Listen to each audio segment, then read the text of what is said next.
కర్కాటకం రాశి వారికి ఎలా ఉండబోతుంది ఈ సంవత్సరం? ఆదాయం 8, వ్యయం 14, రాజ్యపూజ్యం 7, అవమానం 6. కర్కాటక రాశి. కర్కాటకం వారికి లాభస్థానంలో గురువు, నవమ అష్టమ స్థానాల్లో రాహువు, ద్వితీయ తృతీయ స్థానాల్లో కేతువు, నవమ స్థానంలో శనైశ్చరుడు యొక్క ప్రభావం. ఇక్కడ ఏంటంటే అష్టమ శని నుంచి బయటపడ్డారు, భాగ్య శనికి వచ్చారు. కొంత ప్రభావం తగ్గింది శని యొక్క ప్రభావం. ఈ రాశి విద్యార్థులు విదేశాలకు వెళ్ళాలనుకుంటే బ్రహ్మాండంగా వెళ్తారు. ఎందుకంటే కొంత రాహువు యొక్క ప్రభావం చేత. అలాగే నిరుద్యోగులు కొంత శ్రమ పడితే ఉద్యోగపరంగా కొంత అభివృద్ధి సాధిస్తారు.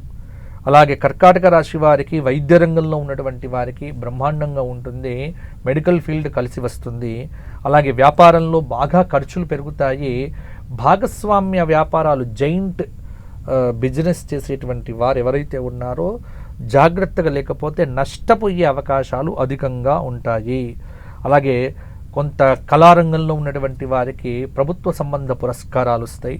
సినీ రంగంలో, మీడియా రంగంలో, టీవీ రంగంలో ఉన్నటువంటి వాళ్ళందరికైతే ఈ సంవత్సరం అవకాశాలు బాగుంటాయి. రాజకీయ రంగంలో ప్రవేశించాలి అనుకున్న వారు, రాజకీయంగా ఉన్నటువంటి వ్యక్తులకు ఈ సంవత్సరం బాగానే ఉంటుంది.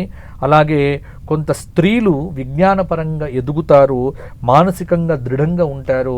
ఇంటికి కావలసిన నూతన వస్తువులను, నూతన నిర్మాణాలను సాధిస్తారు. శుభ ఫలితాలు అయితే ఉన్నాయి. అవివాహిత స్త్రీలకు వివాహ యోగ్యత, వివాహ సిద్ధి అనేటువంటిది ఉన్నది. విదేశీ గమన సిద్ధి కూడా వీళ్ళకు బాగుంటుంది. గ్రీన్ కార్డులు, లేకపోతే ఏదో మాకు ట్రంప్ వచ్చాడనే భయం అక్కర్లే. వీళ్ళందరికీ గ్రీన్ కార్డ్స్ కానీ, పర్మనెంట్ రెసిడెన్సీ, ఈ విదేశాలకు సంబంధించిన విషయంలో కొంత అనుకూలత కర్కాటకం వాళ్ళకు బాగానే ఉంటుంది. ఓకే గురుగారు.